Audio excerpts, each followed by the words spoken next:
Hello, guys. Welcome back. Thank you for coming back. So, this is the inflation stream now, and we have got a barn burner, as my buddy Scott Wallace would say. You know what, guys? This is not to be missed, really. This live stream, we're going to be discussing many different things that will hopefully help you. And you know what, guys? Please remember to click that like button. I know you are probably sick and tired of hearing me say that. And trust me, I'm so sick of having to say it. And I wish I didn't have to say it. But we do have to hit the like button. And it's also for the benefit of people who watch this stream after, because there'll be about 800 to 900 people who will watch this stream after it's all done live. So anyway, guys, inflation numbers came out. Inflation numbers came out for the UK and Canada today.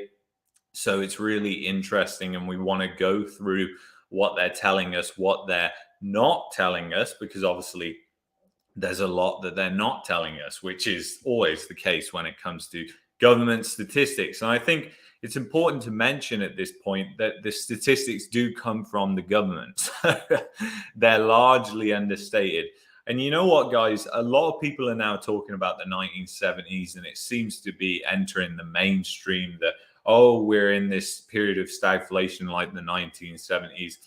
And, that could be true. But here's the thing, in the 1970s, we didn't have such understated numbers for unemployment, for the CPI, for all these different things. So it's absolutely insane. It really is just ridiculous when you think about it, and when you really see the fact that prices are rising, like how much the imports are rising, like 10% in a month. Like, you're just like, how on earth is the CPI saying it's this when it's actually this? And you know what? Inflation affects businesses as well as it affects households, as we're now beginning to see hit the mainstream. Target, Walmart, there'll be many other retailers, and there already have been. The Gap, similar thing, and the stock was absolutely decimated as well. But you know what, guys? That's going to be the theme. Like, inflation really hurts businesses. It also hurts households. And how do we solve this? Like, is there any way to solve this? In my opinion, like, they have broke the system to a point now where the only way to solve it is by shaking out all the debt, and it would be a terrible, terrible predicament for it to happen. But it seems like the can kicking now has got to a point where it's just become so short. Like, investors now, 2020 was just 2 years ago. So investors are looking at what happened in 2020 and thinking that what happened, what the governments and the central banks did to artificially prop up the markets, made things bad. So if they try and do that again, that might not work in the same way it's always worked in the past, because we are in a totally different environment. So that's the main thing to remember here. But anyway, let's get into these numbers and see what exactly they were saying. So this is investing.com. So basically, we've got the CPI for the UK year over year was 9%, and it was forecasted to be 9.1, so pretty much at what they forecasted. CPI month over month, 2.5%. That is absolutely insane. And just think about that, guys. The government's numbers are understated, so you can almost double every number that they give us. 5% inflation in 1 month. I mean, no asset class is keeping up with that right now. Not real estate, not stocks, not nothing. It's keeping up with us. So everybody is losing money to inflation now, and it is becoming a big problem. Businesses, households, and I've said this time and time again, but I'll keep saying it until the chickens come home to roost and people start to actually believe it in the mainstream. But it doesn't matter. It's inflation. interest rates, pick your poison. You can just stop raising rates and we'll have the same predicament, massive inflation. And it is absolutely insane what's happening in England. And obviously, I'm from England, and I know a lot of what's happened there. I was in England during April, and I know part of the reason why the CPI print was so large for England was because they removed the price caps for energy. So energy bills skyrocketed. But the thing is, they had to remove the price caps because so many energy companies were going bankrupt as a result of them. Because if a government comes in and says, "Hey, we're going to control, we're going to do these price controls, so you can now only sell at this rate," well, if they have to buy it at a higher rate, how are they gonna make that business work? Like it doesn't make any sense. So that's exactly what happened in England, and eventually the government realized there's nothing that they can do.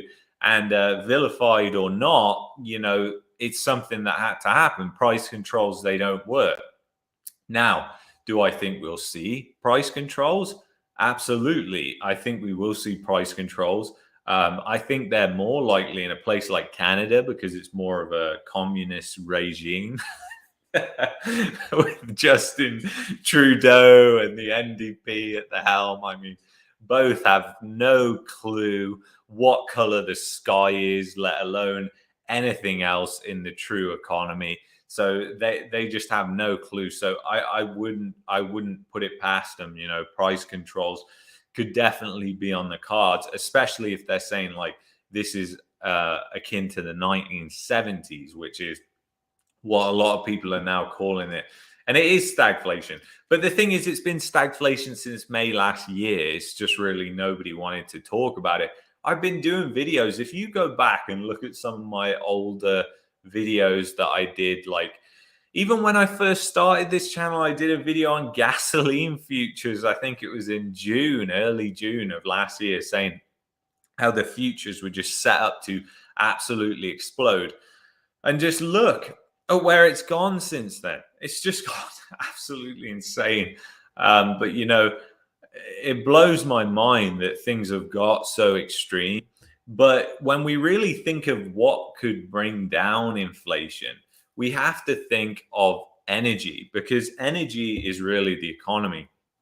And energy prices really control the prices of a lot of different products out there, because everything has to be shipped somewhere, and energy prices are factored into the production, the freight, and everything like that. So energy prices are a real thing to think about. So you need energy prices to drop. Well, what are the chances of energy prices dropping right now? We're in an environment where oil prices are extremely high and there is no oil boom. Like I'm here in Alberta, there is no oil boom. Some people are convinced there is because they're coming here on the tail end of a basically artificially stimulated economy, but there's no oil boom. If you look at the active rigs, it's down at like record low levels. So yeah, they're pumping more oil because the oil is worth more money, but are they drilling for more oil? No, they're not doing that. And it's the same sort of situation in Texas. So that's a big problem. And why aren't they doing that? It's because banks and investors don't want to invest in it. It's the investors that are really the cause of this. And the reason that they don't want to invest in this is because of the government and the government's attack on the energy sector and the ESG movement and this whole narrative, which is coming from the likes of Klaus Schwab, and the global elite. This is what they want, this ESG movement, this green movement. And really, it's a disaster plan. And we're seeing it play out right in front of our eyes. So you cannot move an economy and just switch everybody into electric vehicles just like that. Like it's never going to work. The infrastructure is not there. Even electric vehicles, they have to have a lot of lithium. Where does the lithium come? Oh, that comes from the ground, just in a different country that we don't really care about, where people having their water cut off and everything like that. And this is the irony of the Western governments is they come out and say, "Look at us, we're going green," and they're really not. They're just killing people in other countries in spite of trying to go green. And it really angers me because they're just such liars. They're such crooks. They're so corrupt. And the CPI is a prime example of the corruption. Like we had corruption within politics during the 1970s, but it wasn't as bad as today. And you can really see that in these numbers. So if you look at Canada as well, they reported CPI today. So CPI, the core CPI, so that's excluding all the good stuff that we need to survive. I mean, it's just absolute insanity the way how they call it a core. It's beyond me, guys, but it is what it is. So 0.7%, almost double what the quote unquote analysts thought it was going to be. So they got it just completely wrong. It was almost 100% higher. just, just insane. And the core CPI year over year is 5.7, but we don't really care about that now because the base effects now of using the year over year, it doesn't make any sense to use it because inflation was so high last year that really the year over year just isn't that accurate anymore. So month over month is really what we're going to stick with. So the CPI month over month, 0.6%. So bad, but not as bad as the analysts missed with the core CPI there, which is like core consumer goods, let's call it, like your laundry detergent, because you can live on laundry detergent, the government says.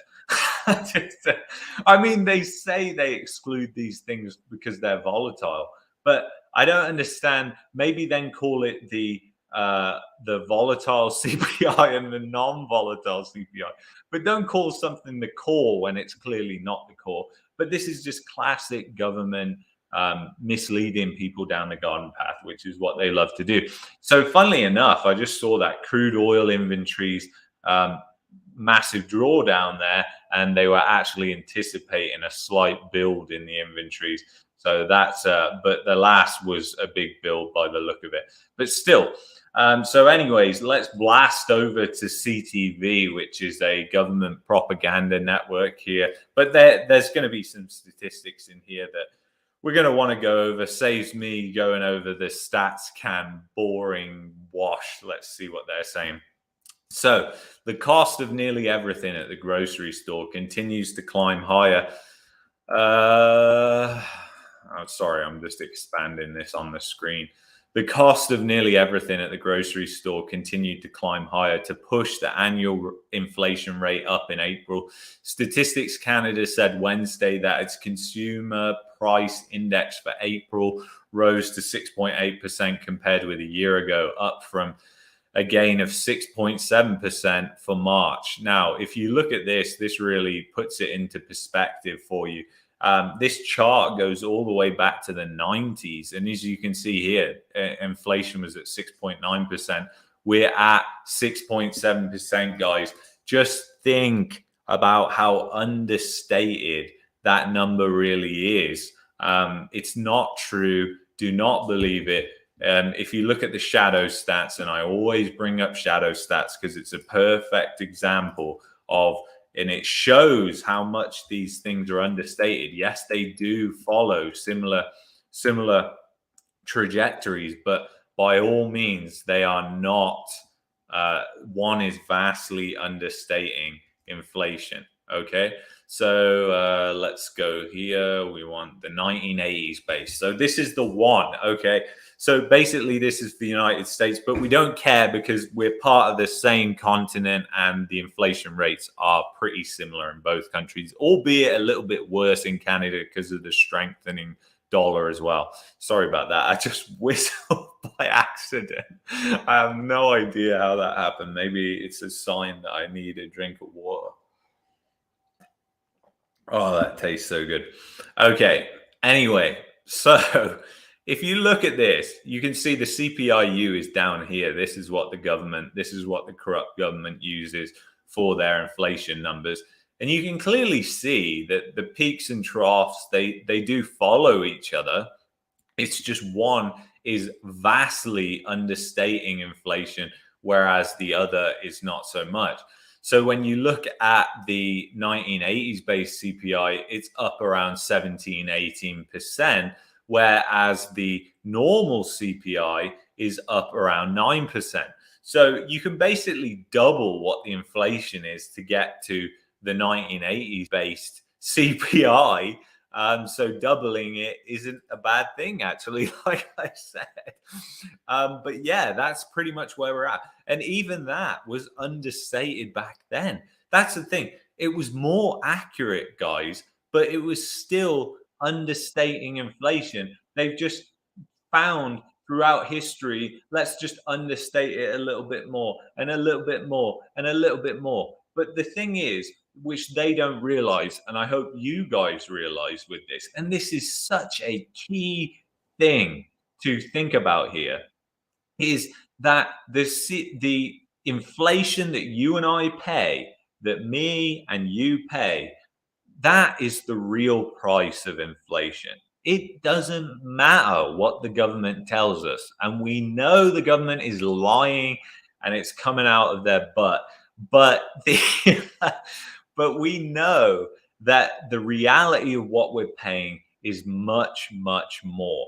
I mean, for example, guys, I wrote down a couple of things here. So let's talk about gas prices, okay? And then you can kind of think about how that impacts food and everything like that. And obviously, diesel prices are even more up, even more. So, in 1 year, the gasoline futures, this is just the gasoline futures, the wholesale price of gasoline has gone up from $2.14 to this day to $3.69 today. So that's a 72% increase in 1 year. So yeah, that number of like 6 or 7% or whatever they're saying, I don't believe it because it's just complete load of rubbish. And even if you look at the import prices are jumping like a couple of percent each month. And the thing we really need to keep an eye on this channel, and we're better at forecasting inflation than these central planners. We honestly are. And it's quite logical. Just look at a couple of things. Look at what's happening in China. Look at the cost of imports coming into the country.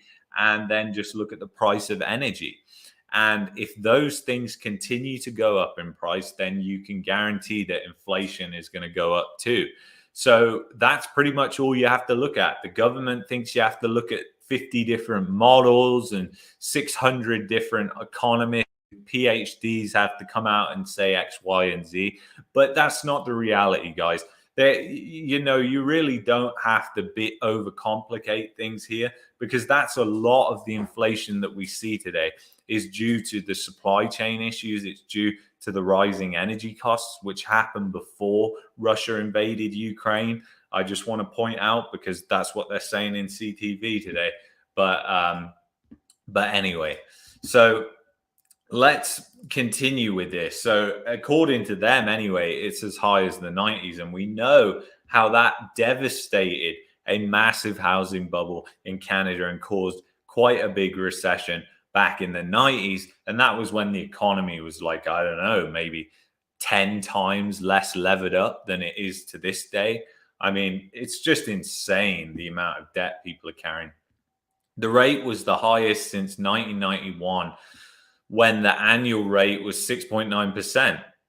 The key takeaway from April's CPI release is that inflation is spreading so much broadly and at clear risk of getting firmly entrenched, Bank of Montreal chief economist Douglas Porter says in his brief report. And you know what? These bank economists just show themselves to be what they really are. And then you can really trust what you can of the banks. Because if you think, oh, these are what the bank economists are saying, they're only just waking up from their nap. Like, what do you think else is going wrong in the financial system? How do you think all their forecasts and everything might be bent out of shape based on the recency bias of real estate prices always going up, things like that? People don't seem to think about things like that, but they make a massive, massive difference in the financial system. And there is problems in the financial system in the United States and Canada, which we're going to be going in tomorrow's live stream. We'll be going over that, and I'm going to explain what that is. Nobody else, I'm sure, apart from my good buddies Emil and Jeff, are explaining this. So, and I'm going to try and bring it down a notch, what I've learned from them, reteach that, and I'm actually going to get Emil's feedback on how he thinks I've done with that tomorrow. So we'll see about that. But anyway, barring a deep dive in oil prices in coming weeks and months, we expect that the worst is yet to come on the headline readings, and that inflation north of 6% will still be with us by the end of the year. That's not good. Overall food costs rose 8.8% compared with a year ago, while Canadians paid 9.7% more for food at stores in April, the largest increase since September 1981. The cost of food in restaurants was up 6.6%.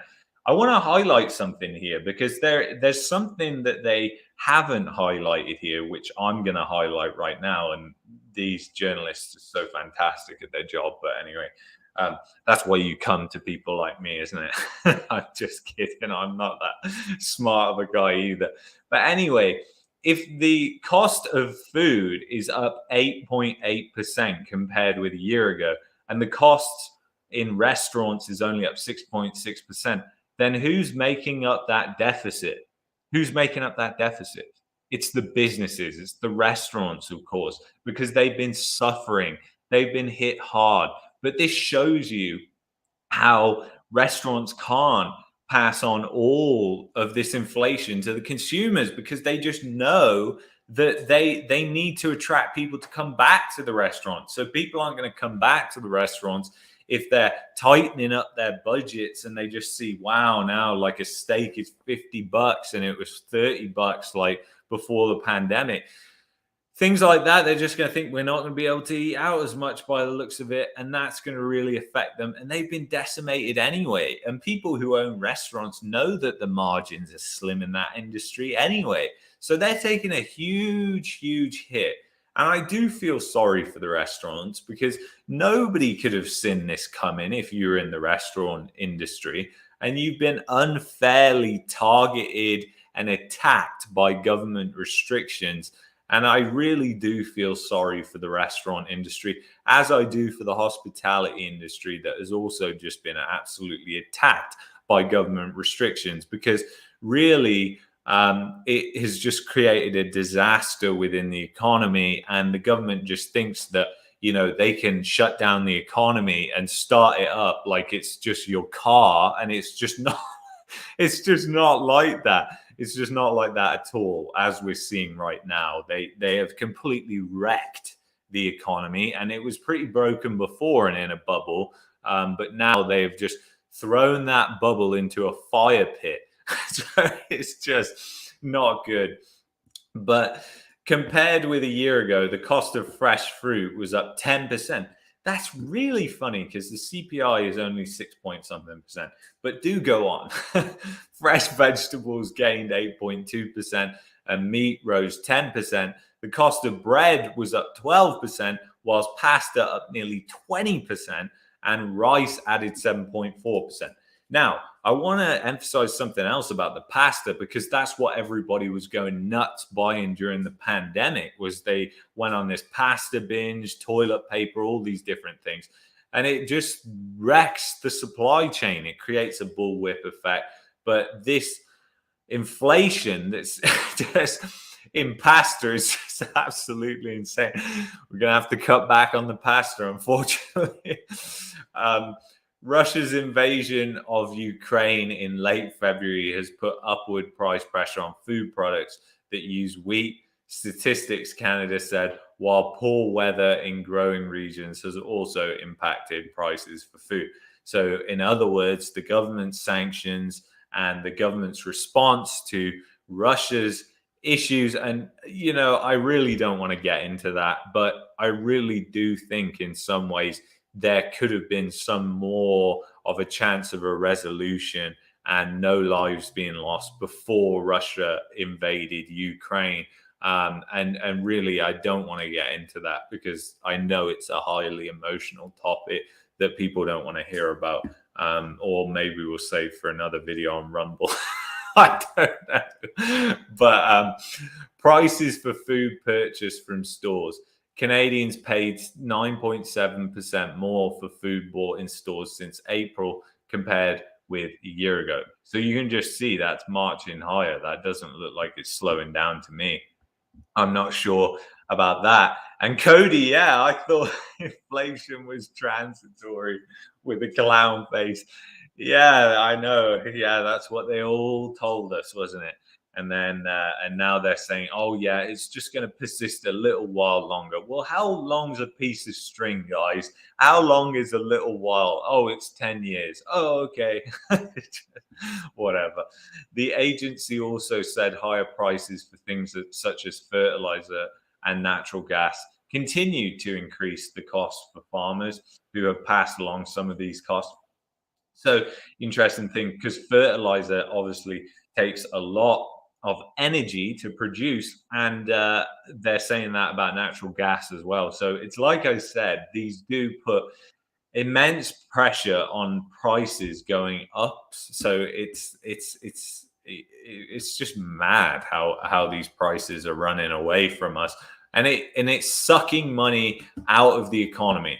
Also contributing to the overall rise in the cost of living was a 7.4% increase in shelter costs as the cost to heat a home climbed higher. Natural gas rose 22.2%, and fuel oil and other fuels gained 64.4%. Again, you look at these things and you think, how on earth does it make any sense? So, and this is one of the worst indexes of them all is the shelter cost.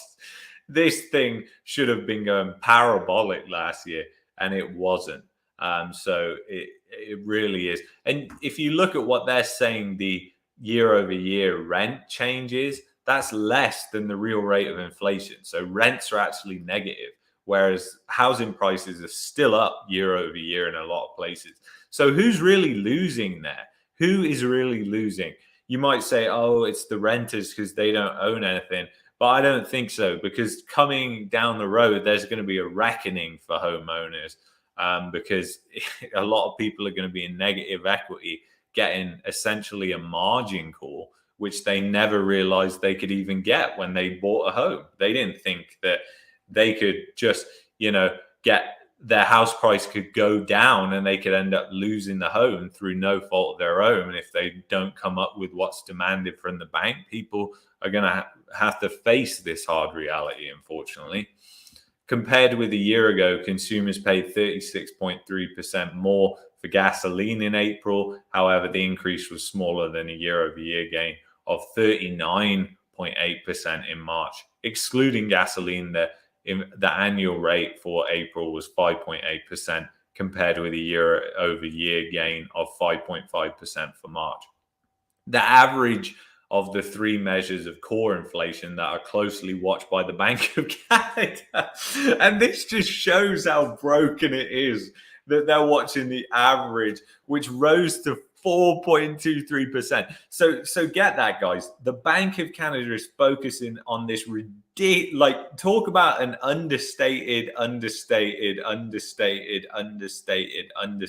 number. That's the number the Bank of Canada is focused on. So it is absolutely insane. They are asleep at the wheel. They have no idea what they're doing and no idea what havoc they are causing. They are literally just swinging a wrecking ball through a skyline of skyscrapers right now. And it's really what's happening. The central bank raised its key interest rate target by half a percentage point to 1% last month, and warn more and warned. Yeah, that's what I want to point out here. Warned more interest rates hikes are coming as it works to bring the inflation target back down to 2%.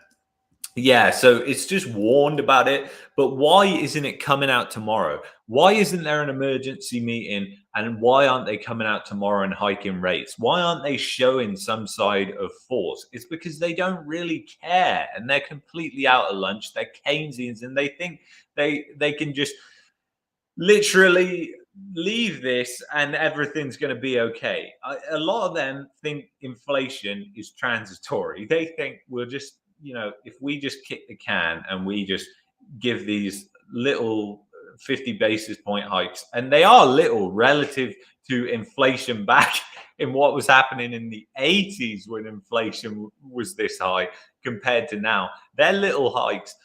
We'll just keep doing it, and then inflation will eventually come back down by then, and then we can come out and say, "Look, everybody, we were right. Inflation did come down." But what happens if it doesn't come down? That's going to be the pie in the face moment for the Bank of Canada and all these central banks, because essentially they're going to be called on their bluff, and it's going to be interesting to see what happens. I'm flipping a coin. I've got a coin right here, and I'll be flipping this coin because I have no idea. I have no idea what's going to happen. I can't tell you. If you want some forecast on what they're going to do, I can't tell you because I don't think they're particularly smart, as you guys know. So could they drop rates? Could they do something stupid? Absolutely. Could they continue jacking rates up and collapse all the asset bubbles? Absolutely. Do I think they've collapsed all the asset bubbles? Nearly. It'll take a couple more hikes, and then I think the damage will be so severe that there will be no way of reversing course from then. So it doesn't even matter what they do. But that's just my opinion, guys. You are free to think whatever you think.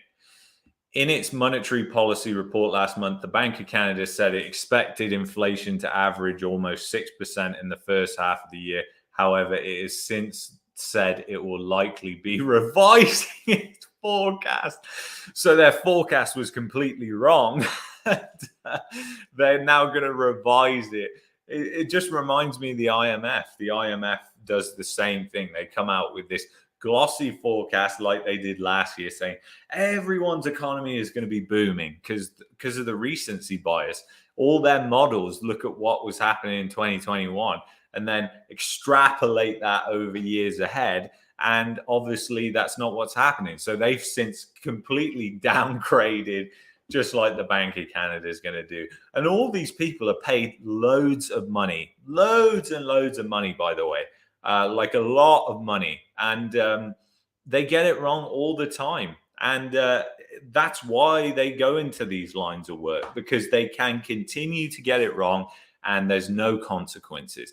I mean, how have we got Jerome Powell and Tiff McClellan, the two people that said inflation was transitory and it wasn't, still in charge when they got it so wrong? How are all the economists not getting fired at the Bank of Canada? And this is my exact point, guys. That just like the government, because they are essentially the government, there's zero consequences for their actions. And that is the problem in general with society these days. Nobody wants to take ownership of anything anymore. People just want to blame each other. Oh, it's his fault. It's her fault. I wish I didn't buy that stock because you told me to buy that stock. That's why I never ever tell people what to invest in or give investment advice, because it doesn't matter. Even if I did, like, people don't have the mindset to go do it. So what's the point? Like, that's the way I see it. Like, yeah, I could go tell you to go and buy a stock that I think is gonna give tremendous results, but your mindset you might sell it when it's down 15% because you don't really understand why I bought that stock and I was so bullish on it. And this is the thing with passive investing and why it doesn't work. And it's because nobody knows what the hell's going on under the hood. It's just an absolute disaster, really. But if you look at some of these, let's look at some of the provinces now individually. So Newfoundland and Labrador. I hope I'm saying that correctly. Is it Newfoundland or Newfoundland? I don't know. Let me know in the comments. I don't know. 6.6%. Prince Edward Island, 8.9%. Nova Scotia, 7.1%. New Brunswick, 7.6%. Quebec, 6.8%. Ontario, 6.9%. Manitoba, 7.5%. Saskatchewan, 5.9%. Alberta, 6.3%. British Columbia, 6.7%. And then you dig down into the metro areas, and they're all higher. Shocker. St. John's, 6%. Charlottetown, Summerside, no idea where that is. I'm guessing Prince Edward Island, 9.5%. Halifax, 6.6%. St. John, 7.3%. Quebec City, 5.8%. Montreal, 6.7%. Ontario, 6.8. I mean, Ottawa, sorry, 6.8%. Toronto, 6.6%. Thunder Bay, 5.1%. It's one of the lowest, actually. Winnipeg, 7.3%. Regina, 5.7%. Saskatoon, 5.7%. Edmonton, 6.1%. Calgary, 7.1%. Vancouver, 6.6%. Victoria, 6.9%. Whitehorse, 5.8%. Yellowknife, 7%. And I'm not even going to pronounce that because I'll get it completely wrong. But you get the point. Those are the inflation numbers for all those different areas. But what I want to bring to your attention here again, and I always do this, and I'm sorry if I seem like a broken record, but it needs to be pointed out because not enough people really talk about this, especially in the government and the central bank. They never talk about this. Is if you look at Canada average weekly earnings, and the same is happening in the US as well. So I mean, this is, I don't even think their latest one is on here. I think we're still at February. So we'll take February anyway. 2.4% was the rise year over year in February. And let's say now the inflation rate, what are they saying it's at? 6.8%. Okay. So that's a massive loss. That's a massive loss, guys, of people are losing a lot of money to inflation. So that is a big, big issue, guys. It's a real massive issue for the economy. I mean, when you really think about how much that really is, that's a lot. Like it's 4.4% negative real earnings. So it doesn't, remove the interest rate hikes and whatever else. The inflation is still going to be high and your wages are still going to be negative. So people are still going to be slowly dying and losing their purchasing power. It's just going to be they're not losing their purchasing power as quickly as they are with the asset bubbles that are collapsing as a result of them raising interest rates. But it's it's insane when you really think about negative real wages and the effect that that has on the economy. And what I really want to drive home, guys, is just think about this. The central bank, in the central bank's view, they don't want wages to follow inflation. I mean, that just shows you how broken their version of economics, the oh God, I can never say that right. but but their broken version of economics is so bad that they think that negative wages is better than wages following inflation. I mean, how is that better? But you know what, guys? Just a simple explanation of where we're really at. Think of it like this. Think of inflation like this, because this is really the point that I want to drive home to everybody. When you think about inflation and when we think about price controls and the way they interact with different things, you have to think of inflation is a way of supply and demand curve being controlled by price. So essentially, when demand or supply is constrained, whichever one, prices fluctuate based on that. So obviously, right now, it's the supply side that is the issue. So that's constrained. So prices have to rise. People have to switch. They might have to say, I can't afford to buy as much meat. So now I'm going to switch to buying more vegetables, because the supply of vegetables is more plentiful than meat. But if you then go and say, well, actually, I got a great idea for you. We will just put a price cap on how much meat prices can rise. Well, suddenly everybody can afford to go and buy that meat. But that doesn't heal the fact that the supply is limited. So that means that you're going to have a shortage. And that's what you are going to see a lot of. And you're already seeing probably on your grocery shelves, because I am sure as hell seeing it. So you must be too. So the fact is, guys, you're going to see a lot more shortages if price controls come. And if they start doing it with gasoline prices, that's a real sucker punch, because you're going to see gas stations run dry. You are going to see that. And you're going to see lines for hours to just get a tank of gas, or lines for hours to just get some bread. It's insane. To say that this economy is in any form of good shape is a lie, and it's so misleading, and I would never do that. And I know that a lot of this seems doom and gloom, so go and watch some funny British comedy. Go and watch The In-Betweeners after this if you've never seen that, which probably none of you have, because you're all from Canada and the United States, and you want to watch something which is just insanely humorous, and would probably be banned if it was put out today. Go and watch The In-Betweeners. That'll make you laugh. But the fact is, I would be doing a disservice if I was being anything but doom and gloom, because the fact is, there is no light at the end of the tunnel at the moment. We are on a collision course with a drunk captain at the wheel. A drunk captain at the wheel who is drinking until he dies, and then there's nobody left to captain the ship. In fact, he's locked himself in the cabin. He's totally drunk.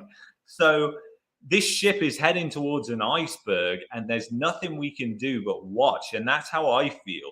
That's how it feels, and it's painful, because you read these things and you think, how can people be so stupid?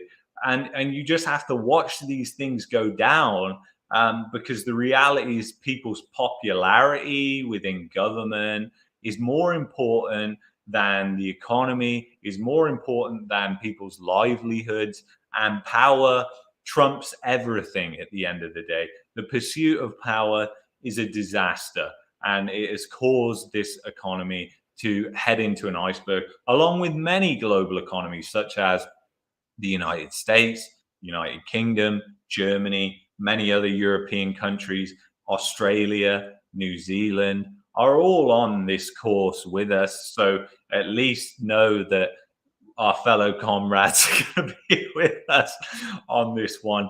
But guys, this is serious stuff, and I try and keep it as light-hearted as I can. So that's all I really have to say. But the earnings, that they're terrible. And I just want to show you something else real quick, just to show you how the oil boom province, and then we'll end it. That was a good wrap up, and now I got to show you one more thing. What an idiot am I? So anyway, one more thing I wanted to show you is, basically, if you look at the average weekly earnings, like here in Alberta, the so-called booming province, it's up 1%, guys. Now this is for February, the same as that other report. So that is way less than the national average of 2.4%. So in the so-called booming province of Canada, the wages are at 1%. So how negative are they here? and people are really hoping. There's been tons, I can tell you, there's been tons of FOMO in the housing market in Alberta for sure, more than a lot of places in the entire country. And the reason is because they saw a lot of people were like stood in the window watching all these prices go up in other markets. And then they thought, I got to get in. And there were a lot of people that were waiting on the sidelines, and they just all went in at the same time. And even that couldn't bring the weak real estate market in this province to even a real positive gain year over year. Like right now, it's something like 4 or 5%, which is lower than inflation year over year gain in average home prices here in Alberta. So think about that. That's insane when you really think about it. And there are people out there trying to convince themselves that there's some sort of boom. And I'm sorry to be the one to tell you there isn't. And it's going to be a hard shock and a hard reality that you're going to have to learn that you got conned and you got scammed. And if you really think about it, who's saying that there's going to be a boom? Where did this narrative and story come from? It came once again from the government. So if you want to believe that, by all means, go believe it. I don't care. Like, it's your choice. Make your own bed. Like, it's whatever. But that's just the reality, guys. And I just wanted to show you that because a lot of people have been talking about Alberta, thinking that there's some sort of boom, and there isn't any boom. The reality is what it is. And I actually bring this up on a video that's probably going to be coming next week. I bring a lot of good stuff up like this and show you how there isn't a boom in oil. But anyway, guys, thank you so much for watching. Please click that like button because this stream might go out to somebody, you never know, who needs to see this, needs this wake up call to realize that something bad is coming and they need to prepare for that. Save whatever your version of preparing for a financial storm is. You guys know mine. And continue to stay close on this channel, continue to monitor the live streams. We'll continue to keep our ear close to the ground. We've got many live streams coming up. It's incredibly busy. I got like 7 live streams that I want to do. New Zealand, so many fraud in the housing market. There's so many different topics to talk about. Too many. So we're probably going to be doing live streams into the weekend here. So anyway, thank you so much, guys, for being here and just watching this. And I'm sorry if it seemed negative, but go and watch the In-Betweeners. You will not regret it. You'll be in stitches laughing, or maybe you'll think, man, Luke has a really funny version of a sense of humor. I don't know, but British sense of humor is different to everybody else. You got to admit.